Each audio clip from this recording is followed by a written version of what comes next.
The rise and fall and resilience of Aliastra. In the late 228th century, the Gallente Federation experienced a significant expansion, pushing into what would become the Verch-Vendor-Placid border zone. Amid this period of exploration and settlement, Aliastra was founded in AD 22776.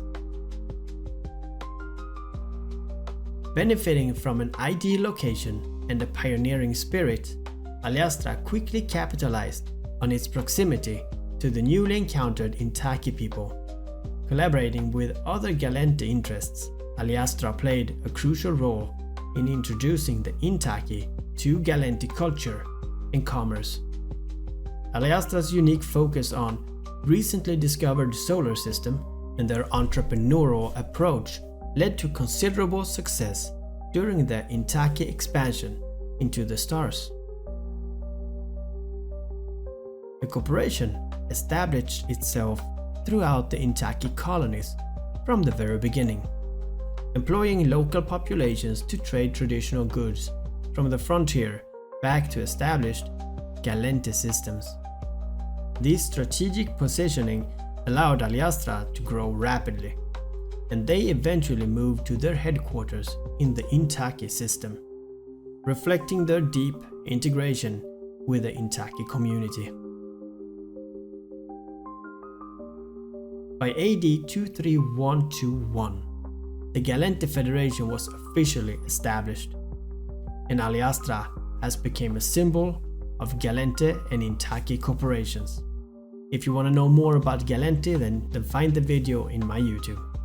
Many Intaki held influential positions as directors and executives within the corporation, highlighting the successful integration of the two cultures. However, this strong Intaki influence would later lead to a significant challenge for the Aliastra.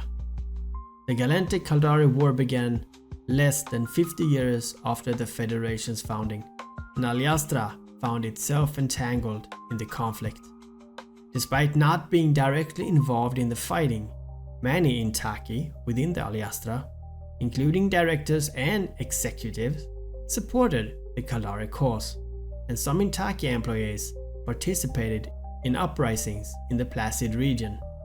This internal dissent did not go unnoticed by the Gallente Federation, leading to severe repercussions for Aliastra.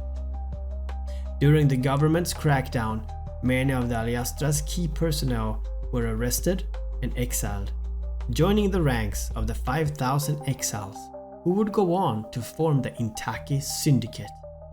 The sudden loss of critical staff and leadership left Aliastra struggling from function and become financially unstable. Now, to survive, the corporation allowed investors to acquire a percentage of its shares. With Fedmart, that's a patriotic Gallente corporation, did purchase a full 20%.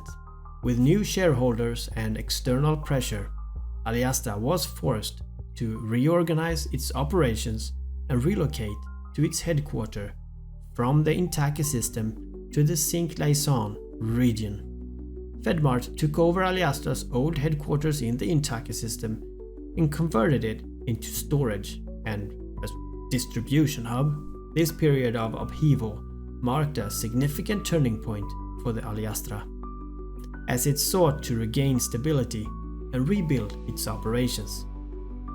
The arrival of the Capsuleer era presented new opportunities for Aliastra. Recognizing the potential of these powerful pilots, Aliastra representatives were among the first to engage with the CONCORD. Aliastra successfully negotiated to become the default corporation for Intaki heritage capsuleers, leveraging their historic ties to the Placid region and their negotiation skills. This move positioned Aliastra as the Intaki mega corporation among capsuleers, reinforcing the role in the evolving landscape of New Eden. Despite Aliastra's entrepreneurial spirit and quick recognition of opportunities, the corporation has struggled to dominate the domestic market, losing ground to Fedmart. Fedmart's branding as a patriotic Galente corporation has resonated strongly with the consumers, especially during times of conflict with the Caldari state. Aliastra, on the other hand, has focused on trading beyond the Federation's borders, maintaining a significant presence in other empires. But Aliastra's retail operations are also tailored to the local market, reflecting the diverse communities they serve. In the Minmatar Republic, for instance, Aliastra's recruitment policies result in staff that reflect the local demographics, offering economic opportunities closer to home. In the Caldari state, Aliastra adapts its product offerings to local tastes, mitigating the disadvantage of its Galente roots during ongoing conflicts.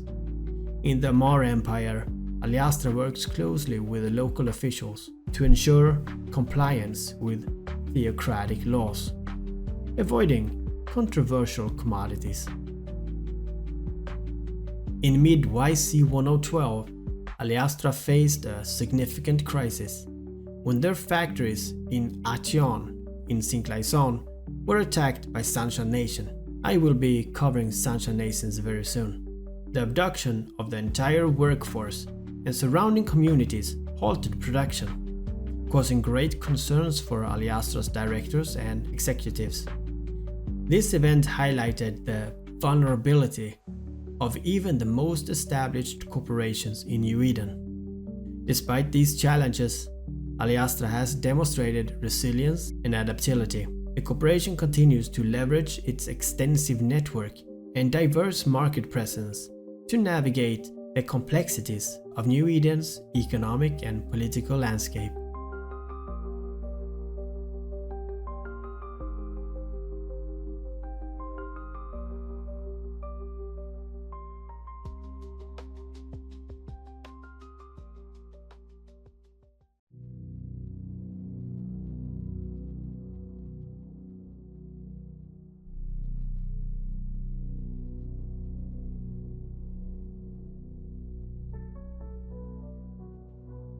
CONCORD, which stands for Consolidated Corporations and Relations Command, was established over a century ago with the primary aim of improving relations between various races within the EVE universe. Initially, it served as a modest meeting place for diplomats to negotiate and resolve conflicts.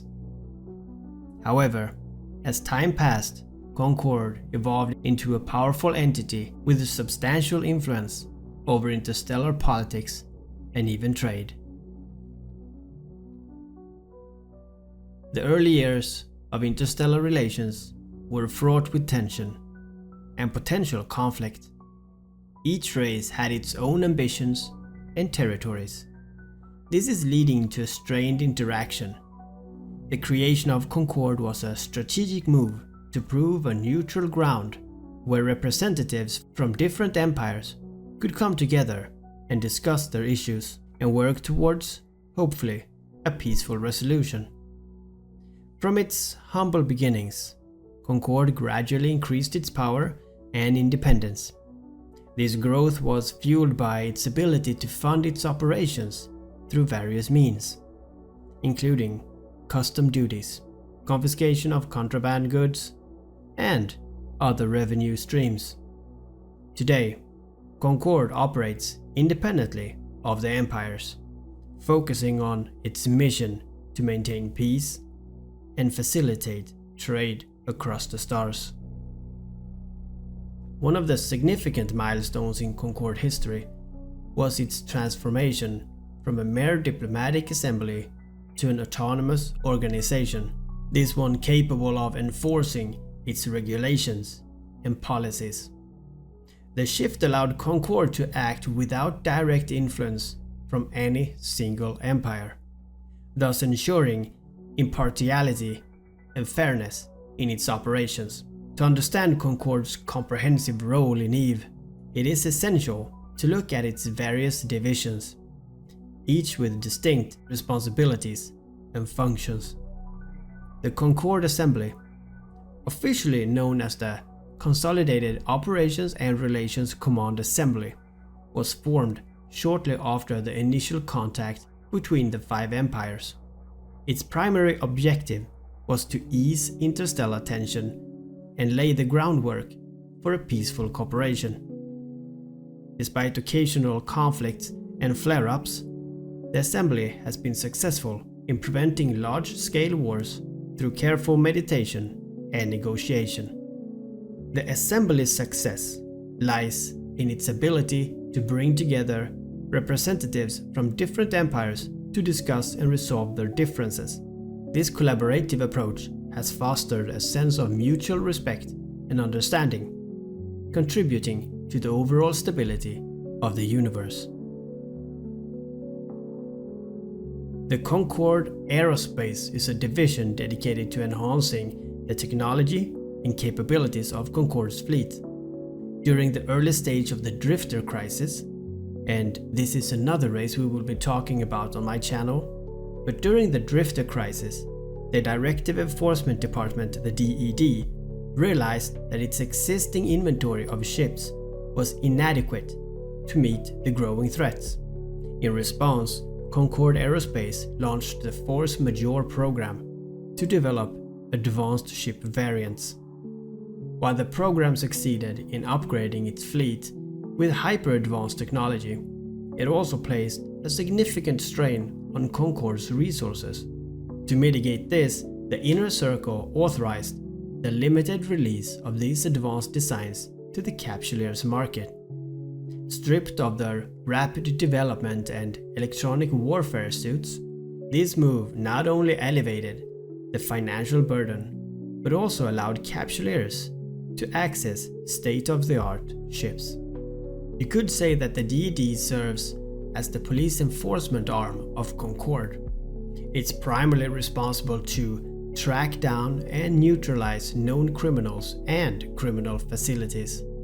The DED operates not only within Empire itself, but also in the lawless region of the galaxy, ensuring that criminals have nowhere to hide from justice.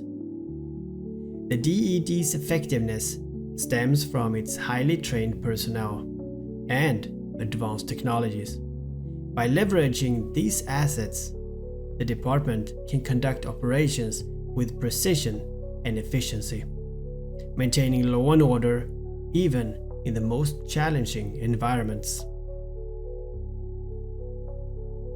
The CDIA is an intelligence gathering wing of the DED, providing crucial information and analysis to support CONCORD's operations. The agency is known for producing the CDIA Interstellar Fact Book. It's a series of briefing hollows for Capsuleers, known as the CDIA Files. These resources offers valuable insights into the interstellar political landscape and, of course, the emerging threats. But the CDIA's role extends beyond intelligence gathering. It also engages in strategic planning and adversary functions. By providing timely and accurate information, the agency enables CONCORD to make informed decisions and respond effectively to dynamic situations. We also have the IGC, which was established following the YC-105MR succession trials, recognizing its popularity of structured combat tournaments among Capsuleers. Initially, this was a small project. The IGC has grown into CONCORD's regulatory body for all the competitive sports.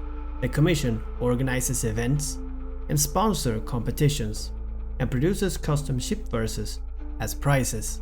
The IGC's success is attributed to the most innovative approach and dedicated team of engineers. By fostering a competitive spirit and providing high-quality rewards, the Commission enhances the overall gaming experience for all the Capsuleers. Now, the Inner Circle is the highest decision-making body within CONCORD. Initially, its members were nominated by the empires, but now they rise from within the CONCORD ranks. These changes ensures that the members' loyalty is to CONCORD itself rather than any single empire, promoting unbiased and objective governance. The inner circle's meetings are typically closed to the public, allowing for candid discussions and strategic planning. The level of confidentiality is crucial in maintaining the integrity and effectiveness of CONCORD's policies and operations. CONCORD's presence in the EVE universe have had a profound impact on the dynamics of interstellar relations. By providing a stable and regulated environment, CONCORD allows players to engage in trade, exploration, and combat with a sense of security. And the various divisions within CONCORD play a critical role in maintaining this balance. From the enforcement of laws by the DED to the intelligence gathering efforts of the CDIA. Additionally, the competitive events organized by the IGC adds an exciting dimension to the game, offering players opportunities to showcase their skills and earn unique rewards. CONCORD stands as a beacon of stability and order in the vast and often chaotic universe of EVE. Its evolution from a simple diplomatic assembly to a powerful and independent organization reflects its commitment to fostering peaceful cooperation and, of course, regulating interstellar activities.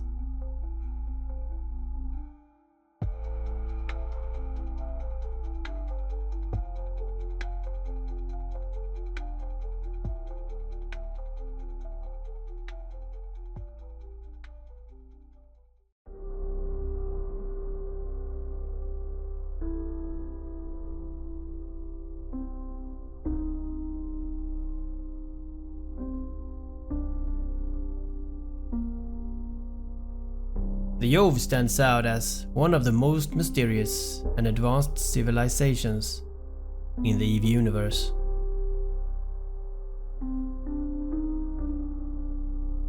While much of New Eden is steeped in the familiar struggles of the four major empires, the Amarr, Kaldari, and Galente, and of course the Minmatar, the Jove remains enigmatic, shrouded in secrets, and far removed from the political aspects of other factions.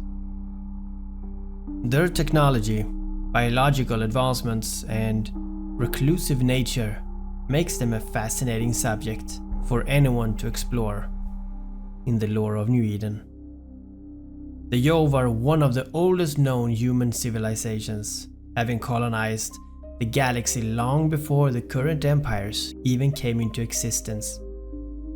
Their history is divided into three distinct eras, known as the Jovian Empires. Each of these empires represents a different stage in their society's development and decline. The first empire saw the rise of the Jove, as they expanded across the galaxy, mastering technologies far beyond the understanding of other factions. However, their society began to crumble under the weight of its own complexity, and no less their ambition. These all led to its eventual collapse. The Second Empire was marked by a more focused approach to survival, with the Jove retreating to isolated regions of space. It was during this time that they developed the Vitok solution. This was a method to combat the genetic disease known as the Jovian disease. This was a condition that has plagued their race and contributed to their downfall. The Third Empire represents the current state of the Jove that we have today, a society that has largely withdrawn from the affairs of New Eden. They now occupy a small region known as the Jove Empire, the region that we still cannot access, as you might know, characterized by advanced technology and a highly reclusive nature. Despite their seclusion, the Jove continue to influence New Eden in subtle and often direct ways.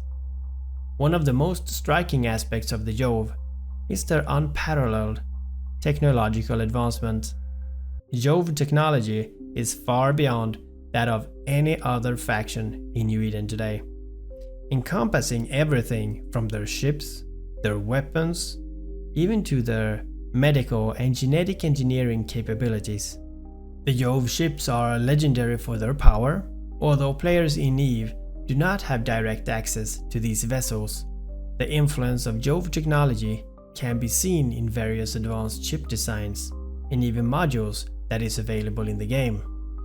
The Jove are also credited with developing capsule technology, which revolutionized the space travel that we so use, and even the warfare in New Eden, by allowing pilots to control their ships with their mind and be effectively immortal through cloning. The Jove has also mastered the genetic engineering to a degree that allows them to manipulate and enhance their physiology. This has given them extraordinary abilities, but also, as I said, led to the Jovian disease, the one condition that caused a significant suffering and a dramatic decline in their population during the Second Empire. But what is the Jovian disease really? Well, Jovian disease is a genetic disorder that affects their brains and causes severe psychological and physiological deteriorations. The disease is a direct consequence of their extensive genetic manipulations over the centuries. Although the Jove has made significant efforts to cure or control the disease, it remains a persistent and tragic aspect of their existence. The Jovian disease also have a profound impact on their society, contributing to their reclusive nature and their reluctance to engage with other factions within New Eden. The Jove has, historically, maintained a distant but occasionally influential relationships with other factions within New Eden.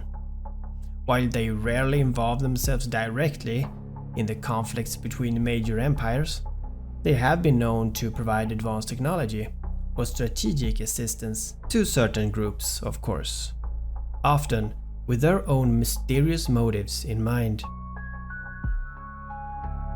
One of the most notable interactions between Jove and other empires occurred during the time of the Amar Empire's expansion. The Jove decisively defeated the Amar in the Battle of Vak Athioth, demonstrating their overwhelming technological superiority. This defeat significantly curbed the Amar's ambition, but reinforced the Jove's reputation as a force to be reckoned with, despite their quite small numbers. Unfortunately in EVE, the Jove do not play a direct role in the game's events or storyline. However, their legacy and technology are deeply embedded in the fabric of the game. The existence of our advanced chips, the modules, and even certain gameplay mechanics can often be tracked back to Jove technology, a direct result of the Jove innovation. Moreover, the presence of other relics scattered across the New Eden hints at ongoing, if indirect, influence of the Jove. Although us players cannot directly interact with the Jove or access their space, the shadow of the Jove looms large over New Eden. The Jove is a reminder of the heights that human civilization can achieve, and the dangers that would come with such power. So the Jove remains one of the most enigmatic and fascinating factions in EVE. But don't be discouraged, my other lore videos are just as intriguing. But the Jove story is one of immense power, tragic downfall, and enduring mystery. While their direct influence in the current era of New Eden is quite limited, the technology and the legacy that they have left behind continues to shape the galaxy in profound ways. And as New Eden continues to evolve, the Jove legacy will undoubtedly continue to be felt, both in the technology that powers the ships of today and in the mysteries that still remains to be uncovered.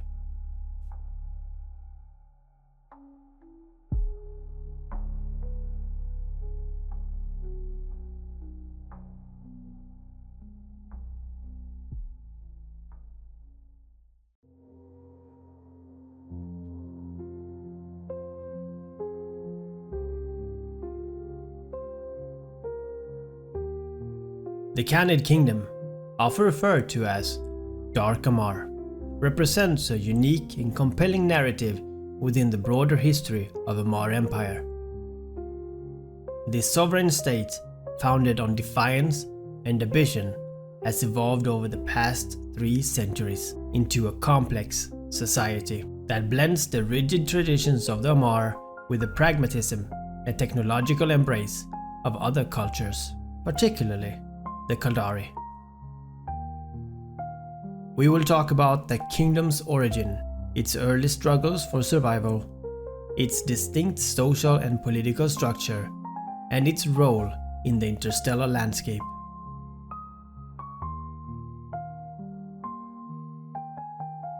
The Khanid Kingdom origins are rooted in a dramatic moment of defiance by Garki Khanid, a royal heir of the Amarr Empire. In the year 22762 AD, following the death of the emperor, Garki Khanid was expected to participate in the ritual suicide known as Shathol Sin, a tradition for those who failed to ascend to the throne. However, Garki, a man of fierce ambition and a love for life, refused to follow this tradition.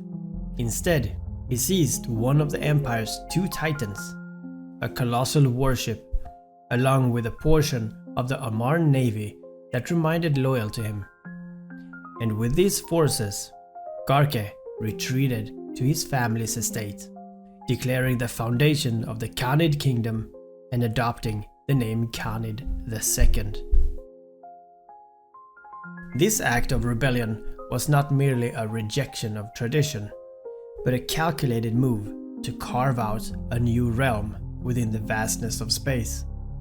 The empire, still in the process of stabilizing under the newly appointed Emperor Heredian VII, was initially unable to mount a full-scale response, allowing the Khanid Kingdom to establish its foothold.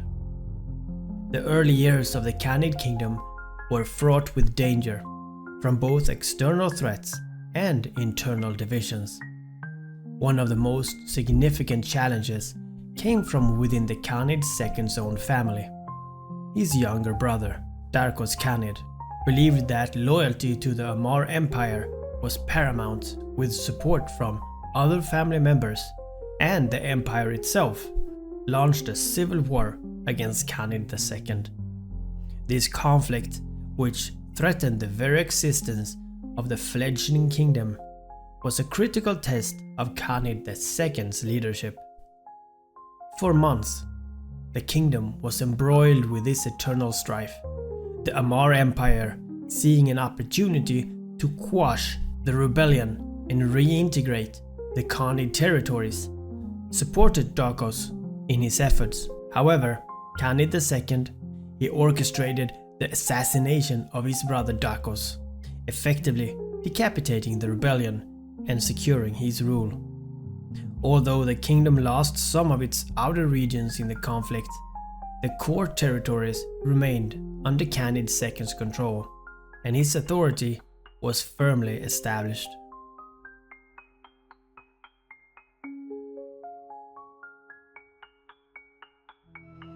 To prevent further rebellions, Khanid II implemented a strict policy to control over his family. He demanded that all women and all children of the Khanid family reside in the royal place on the Khanid Prime, effectively holding them as hostages to ensure that loyalty of their male relatives. The men of the family were also required to spend a significant portion of their time at the palace and were subjected to strict regulations regarding the possessions of arms. These measures, while harsh, were effective in maintaining internal stability and preventing further challenges to Khanid II's rule.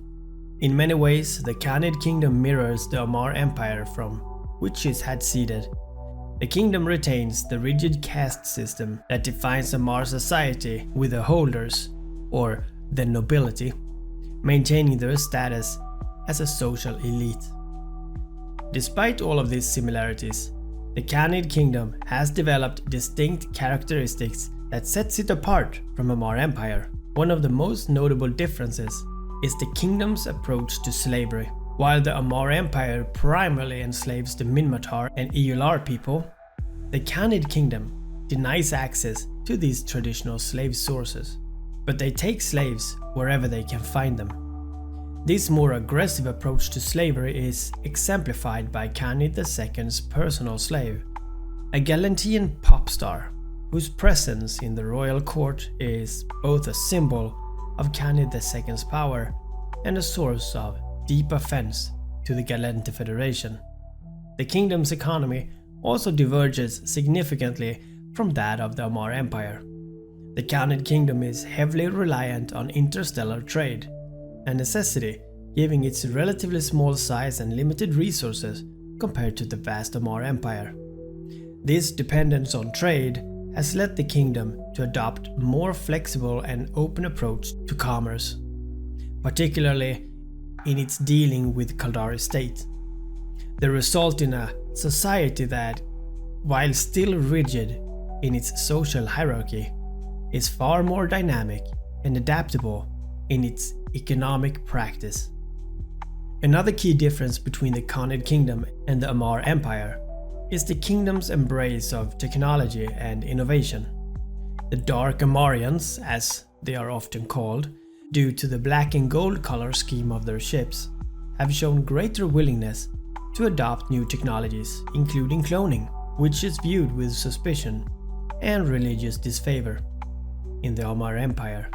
This openness to technological advancements has allowed the Khanid Kingdom to remain competitive in the ever-evolving landscape of New Eden, despite its relative isolation. The kingdom's technological prowess is particularly evident in its military capabilities. The kingdom's navy, while smaller than that of the Amar Empire, is highly advanced and well equipped. The kingdom's use of advanced Kaldari technology combined with its own innovation has made it a formidable force in the region. This military strength, coupled with the kingdom's strategic use of trade and diplomacy, has allowed it to maintain its independence, despite its proximity to the Amar Empire.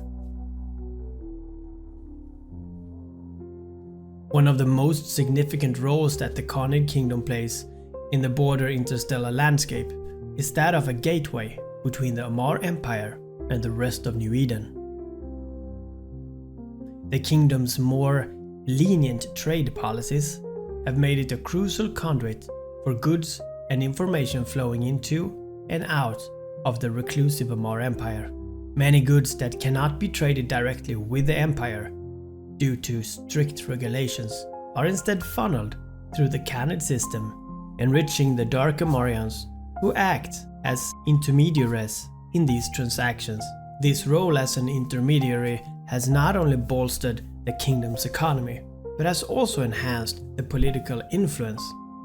The kingdom that serves as a bridge between the Empire and other powers, including the Kaldari state and the Galente Federation. This position has allowed the kingdom to exert a degree of influence on Amar policies.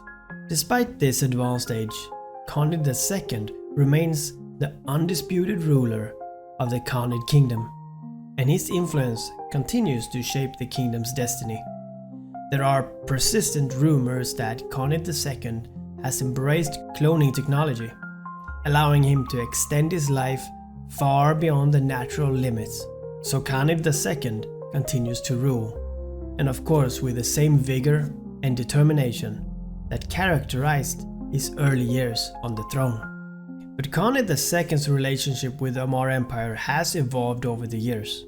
In YC 111, the Khanid Kingdom played a pivotal role in the capture of Dokuta Karsot, a key figure in the Amar Empire. In recognition of this assistance, Empress Jamil I offered Khanid II a seat on her Privy Council, a significant gesture that acknowledged the kingdom's importance while maintaining its independence. However, this move also sparked speculations that Khanid II harbors ambition of restoring the Khanid family to its former status as one of the 5 Hur families of the empire, or even becoming the emperor himself. These ambitions, if they exist, are kept carefully hidden, but they reflect the enduring influence of Khanid II within the Amar Empire and far beyond. His reign has been marked by a careful balancing act between asserting the kingdom's independence and maintaining strong ties with the empire. His duality is a defining characteristic of the Khanid Kingdom, and one that continues to shape its interaction with other powers in New Eden. The Khanid Kingdom is a unique entity within the broader context in Eve. Founded on defiance and sustained by ambition, it has evolved into a society that blends the tradition of the Amar Empire with the pragmatism of the Kaldari state.